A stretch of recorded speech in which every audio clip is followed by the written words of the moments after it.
Hi everyone, welcome back to my channel. ഈ വീഡിയോയിൽ past ടെൻസിൻ്റെയും future ടെൻസിൻ്റെയും നാലായി തരംതിരിച്ചിരിക്കുന്ന ടെൻസുകളെക്കുറിച്ച് വിശദമായി പരിശോധിക്കാം. അതിന് മുൻപ് ഒരു ചെറിയ റിക്വസ്റ്റ്, പുതുതായി വീഡിയോ കാണുന്നവർ ചാനൽ സബ്സ്ക്രൈബ് ചെയ്തതിനെ സപ്പോർട്ട് ചെയ്യുക. നേരെ വീഡിയോയിലേക്ക് പോകാം. ആദ്യമായി പാസ്റ്റ് ടെൻസിൻ്റെ സബ് ഡിവിഷൻസ്. സിമ്പിൾ പാസ്റ്റ് തീർന്ന കാര്യങ്ങളെപ്പറ്റി പറയുവാനും കഴിഞ്ഞകാല സംഭവങ്ങൾ വിവരിക്കുവാനും കഥകൾ പറയുവാനും ഉപയോഗിക്കുന്നു. It is used to express finished events, telling stories etcetera. Past continuous ഒരു കാര്യം നടക്കുന്നതിനിടയിൽ മറ്റൊരു കാര്യം നടന്നു എന്ന് കാണിക്കാൻ ഉപയോഗിക്കുന്നു. One past action occurs in the middle of another past action. Example: John was leaving his flat when he heard the thunderstorm. ഇതുണ്ടാക്കുന്നത് was അല്ലെങ്കിൽ വേറിൻ്റെ കൂടെ ing form of the verb ചേർത്താണ്. പാസ്റ്റ് പെർഫെക്റ്റ് കഴിഞ്ഞൊരു കാര്യം മറ്റൊരു കാര്യത്തിന് മുൻപാണ് നടന്നത് എന്ന് കാണിക്കാൻ ഉപയോഗിക്കുന്നു. To indicate a completed action before something else in the past. Example: I had saved my documents before the computer crashed. ഇതുണ്ടാക്കുന്നത് had plus past participle ചേർത്താണ്. പാസ്റ്റ് പെർഫെക്റ്റ് കണ്ടിന്യൂസ് കഴിഞ്ഞൊരു കാര്യത്തിന് മുമ്പ് വേറെ ഒരു കാര്യം വളരെ നേരം തുടർന്നിരുന്നു എന്ന് കാണിക്കാൻ ഉപയോഗിക്കുന്നു. To indicate that some past action was going on for a long time before another past action happened. Example: He had been studying for 3 hours before he went to bed. ഈ ടെൻസ് ഉണ്ടാക്കുന്നത് had plus been plus ing form of the verb ചേർത്താണ്. അടുത്തത് future tense ആണ്. Future simple ഭാവിയിൽ തുടങ്ങുന്നതും അവസാനിക്കുന്നതുമായ പ്രവർത്തനങ്ങളെയും അവസ്ഥകളെയും കാണിക്കാൻ ഉപയോഗിക്കുന്നു. This tense is used to talk about an action or condition that will begin and end in the future.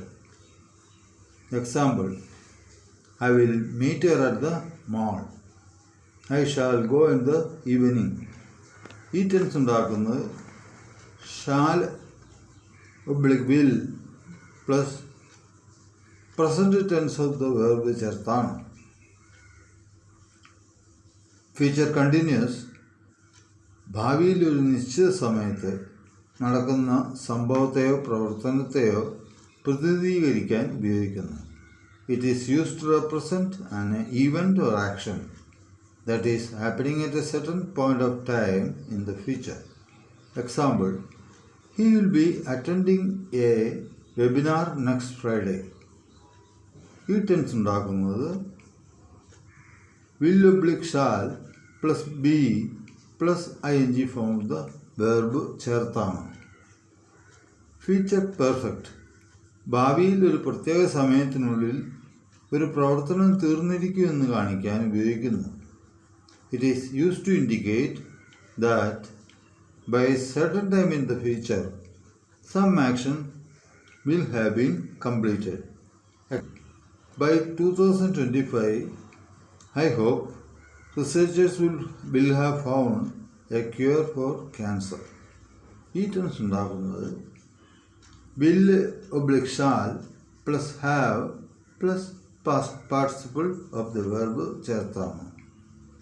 Future perfect continuous ഇതിൻ്റെ ഉപയോഗം ഭാവിയിൽ ഒരു നിശ്ചിത സമയത്ത് പണ്ട് തുടങ്ങിയിട്ടുള്ള ഒരു കാര്യം അപ്പോഴും നടന്നുകൊണ്ടിരിക്കുകയായിരിക്കും എന്ന് കാണിക്കുന്നു.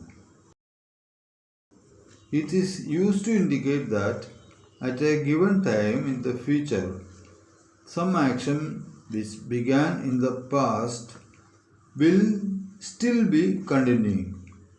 Example: Next year I will have been working here for 5 years.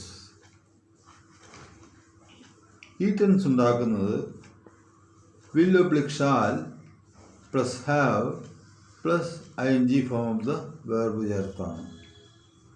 Present ടെൻസിൻ്റെ details മറ്റൊരു വീഡിയോയിൽ വിശദീകരിച്ചിട്ടുണ്ട്. അപ്പോൾ 12 ടെൻസിനെയും കുറിച്ച് വിശദീകരിച്ച് കഴിഞ്ഞു. ടെൻസ് സെൻറ്റൻസ് സ്ട്രക്ചറിലെ ഒരു പ്രധാന സബ്ജക്റ്റാണ്. ടെൻസിനെ കുറിച്ചുള്ള അറിവ് സെൻറ്റൻസ് മേക്കിങ്ങിന് നല്ലവണ്ണം സഹായിക്കും. വീഡിയോ ഇഷ്ടപ്പെട്ടാൽ ലൈക്ക് ചെയ്യുക. Thanks for watching.